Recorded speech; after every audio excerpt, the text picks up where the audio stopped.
તો hello guys, good morning, જય શ્રી કૃષ્ણ. સ્વાગત છે તમારું મારા આજના નવા વ્લોગમાં. તો આજે જો અમે અત્યારે બધા ઉઠી ગયા છીએ અને બસ હવે નાસ્તાની તૈયારી કરીએ છીએ.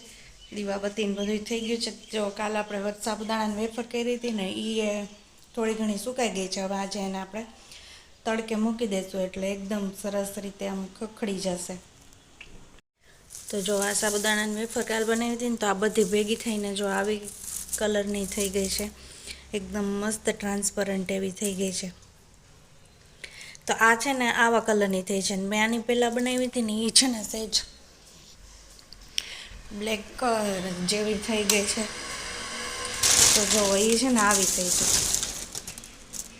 આ થોડીક જો સહેજ કાળાશ ઉપર થઈ છે, કેમ કે છે ને મેં આમાં મસાલો એડ કર્યો તો આમાં છે ને થોડીક મરચાંની પેસ્ટ નાખી હતી, જીરું નાખ્યું છે ને તલ નાખ્યું છે.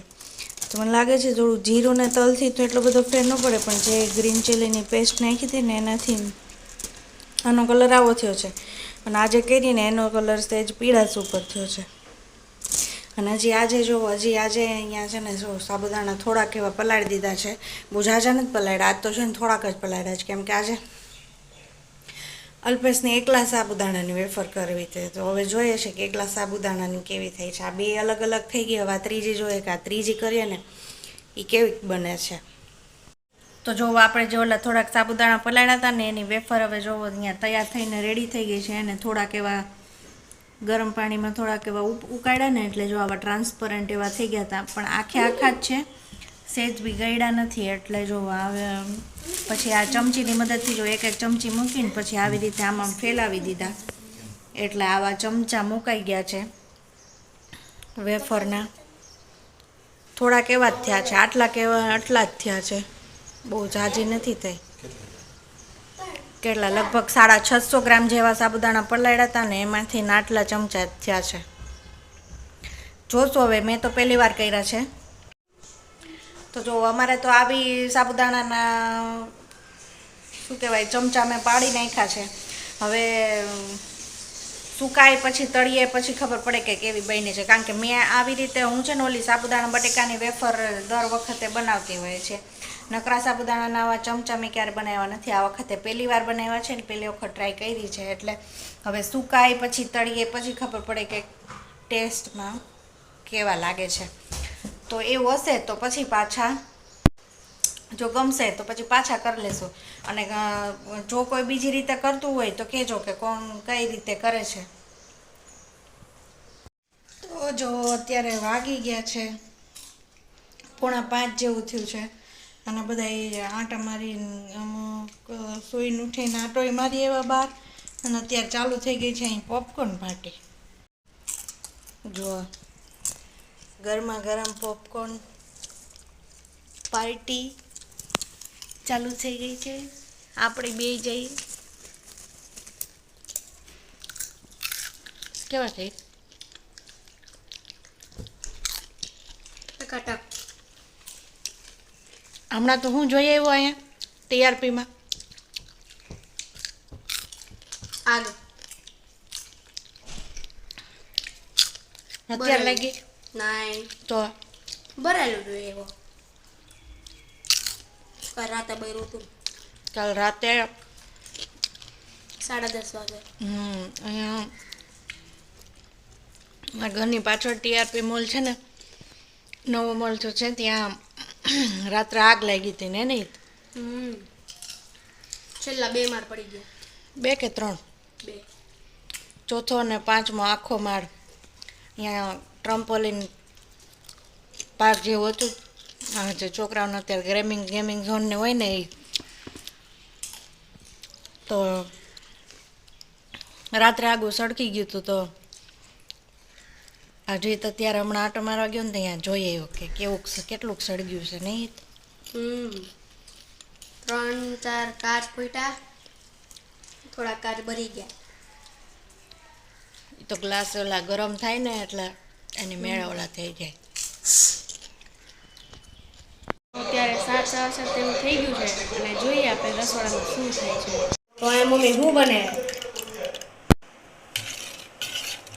દૂધ પાક. શેનો દૂધ પાક? દૂધ પાક શેનો હોય? દૂધનો. દૂધનો પણ શેનો? શું નાખ્યું હોય અંદર? સાબુદાણા નાખ્યા છે. ઓય સાબુદાણાનું દૂધ પાક થાય છે. તમારે ખાવું હોય તો આવી જાજો ઘરે બિંદાસ. અને અહીંયા ચાલી રહી છે તો અહીંયા વિકેટ પડી ગઈ છે. अच्छी प्लानिंग हो, सीन भी क्रॉस करके डाला हो.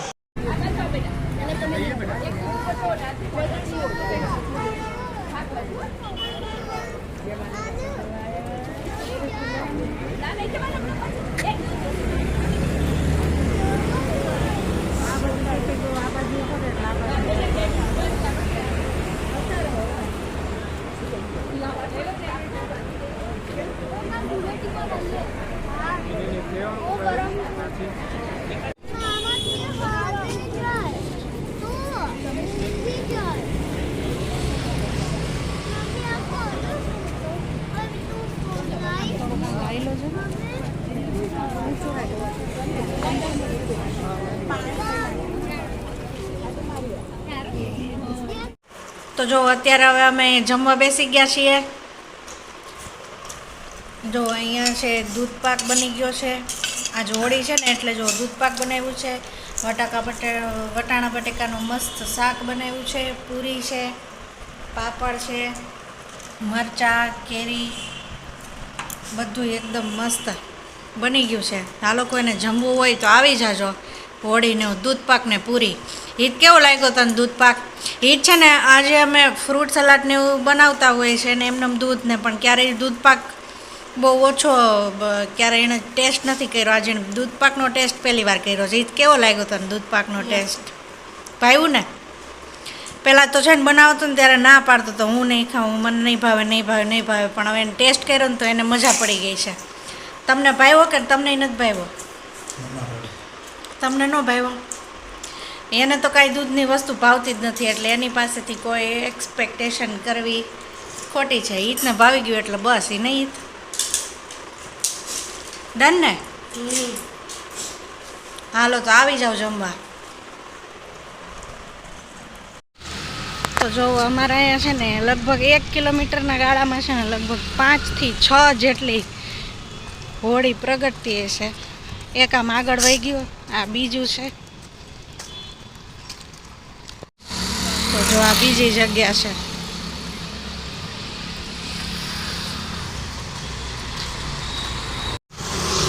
તો આ ચોથી, આ 5મી અને જો આ 6ઠી જગ્યા છે એ લગભગ 1 કિલોમીટરમાં. અને જો આ હોળી તો પતી ગઈ છે પણ તોય લોકો શેક લેવા ઊભા રહી ગયા છે. તો તમે જો આગળ વિડીયોમાં જોયું એમ હવે જો 1 કિલોમીટર સુધીમાં અમારે અહીંયા તો 6 હોળીઓ પ્રગટી ગઈ છે. બરાબર, આગળ જાય તો હજી વધારે મળી જાય કે વચ્ચે રસ્તામાં ક્યાંક મળી જાય, પણ અત્યારે તો ખાલી 6 ધ્યાનમાં આવી છે. બરાબર, અને અત્યારે વાગી ગયા છે 10:30 વાગવા આવ્યા છે. તો હવે આપણે સુવાનો પ્રોગ્રામ ચાલુ કરીશું. તો અમારો દિવસ તો આજનો આવો રહ્યો. તમારો દિવસ કેવો રહ્યો? તમારી હોળીનો દિવસ કેવો રહ્યો એ કહેજો, તમે કમેન્ટ કરજો. તમારો આજનો બ્લોગ તમને પસંદ આવ્યો હોય તો મારા બ્લોગને લાઈક કરી દેજો, શેર કરી દેજો અને મારી યુટ્યુબ ચેનલને સબસ્ક્રાઈબ કરવાનું બિલકુલ ભૂલતા નહીં. તો થેન્ક યુ સો મચ.